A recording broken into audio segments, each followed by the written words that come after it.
Salut à tous, ici Carl pour le blog Branche-toi de Best Buy. Aujourd'hui, on se penche sur un autre produit dans la catégorie des produits de réalité virtuelle. Aujourd'hui, c'est un casque de réalité mixte de chez HP. J'ai déjà testé celui de Acer. Ici, on a un produit très similaire, faut se dire, mais d'une autre marque. Donc, comme la version de Acer, ce casque peut être acheté séparément ou acheté avec un ordinateur portable.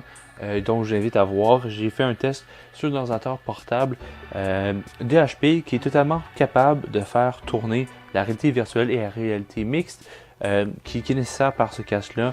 Il faut savoir que, comme vous avez pu certainement voir dans certains de mes articles, que c'est pas tout à fait facile à faire tourner sur un ordinateur certaines de ces applications-là.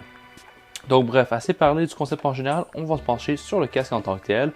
Le casque est noir avec les deux caméras à l'avant. À l'intérieur, on va retrouver les deux lentilles qui vont permettre de déformer la vision un peu de l'écran pour que ce soit immersif.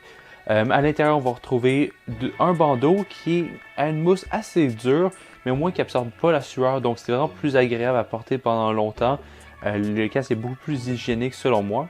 Et aussi, on va parler un peu plus mou au niveau du visage pour quand même avoir un bon ratio, une bonne qualité de confort en général, sans pour autant sacrifier la qualité en général. Une chose que j'ai trouvé très bien, contrairement à beaucoup de produits de réalité virtuelle, on n'a pas un énorme câble qui sort. Ici, on a un tout petit connecteur. C'est un connecteur qui me semble propriétaire. Ce connecteur-là, en fait, voilà, il va comporter plusieurs signaux. Donc, quand on vient le brancher, eh bien, jusqu'à l'autre bout, on va retrouver à l'intérieur de ce câble propriétaire-là une connexion HDMI et une connexion USB 3.0. Donc HDMI pour tout ce qui est de la vidéo et 3.0 pour les caméras, pour tout ce qui est des signaux de mouvement, etc. Donc voilà. On va trouver deux écrans à l'intérieur d'une résolution 1440. Donc c'est pas nécessairement la résolution la plus élevée que j'ai pu voir sur un casque de réalité virtuelle, mais en soi, c'est pas faible non plus. C'est beaucoup plus précis, c'est beaucoup plus beau que la réalité virtuelle que vous verriez sur votre téléphone, par exemple, avec un Google Cardboard. Une expérience qui est assez commune pour plusieurs personnes.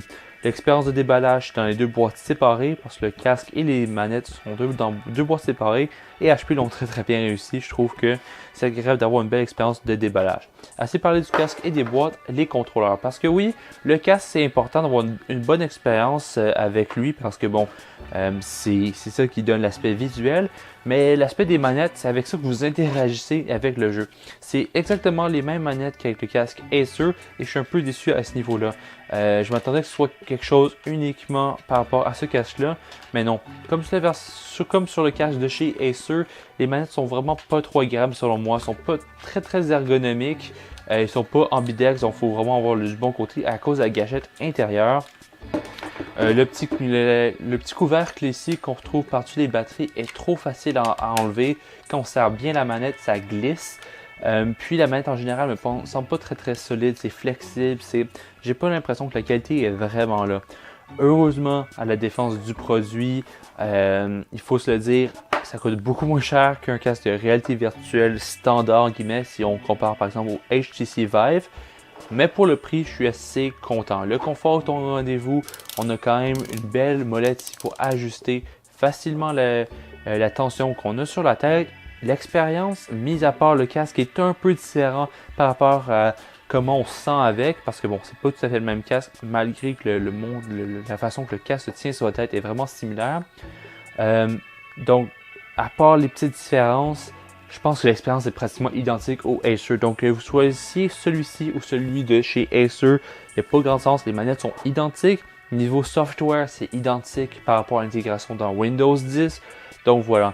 Je ne peux pas vraiment être plus satisfait par rapport à lui qu'à l'autre parce que, au final, mis à part quelques petites différences, surtout esthétiques, je vois pas vraiment d'avantage par rapport à celui-ci, par rapport au Acer. Et c'est juste un peu décevant de ne pas avoir vu d'innovation. Parce qu'au final, j'ai l'impression que la seule chose qui change, c'est vraiment esthétiquement au niveau de la coque noire qui enferme l'électronique et les écrans de l'appareil.